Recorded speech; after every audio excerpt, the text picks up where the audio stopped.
লবণ আর চিনি দেখতে কিন্তু একই রকম দেখায়, কিন্তু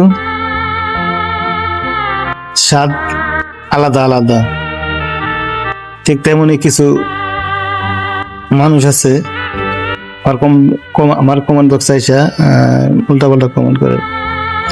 তবে সবার উদ্দেশ্যে বলেন, একজনের উদ্দেশ্যে আমি কথাটা বলতেছি, 5 ওয়াক্ত নামাজ পড়ে সুদের ব্যবসা করো, আবার কমেন্ট বক্সে এসে উল্টা পাল্টা কথা বলো। তুমি নিতে পারো, আমি বললেই হবে বদনাম।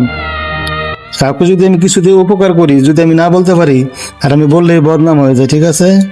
আগে নিজে মানুষে তারপরে মানুষের সম্বন্ধে মন্তব্য করবে, ঠিক আছে? আর বিশেষ করে যেহেতু অনলাইনে থাকো, কাজ করো, তাহলে অবশ্যই ভিডিও দেখে ভিডিওতে কি বলছে ওইগুলো নিয়ে কমেন্ট করবে, ঠিক আছে? সবাইকে মন থেকে অনেক ভালোবাসি, কারো দোষী দেয় না, কিন্তু উল্টা পাল্টা কমেন্ট করার কারণে আজকে কতটুকু বললাম।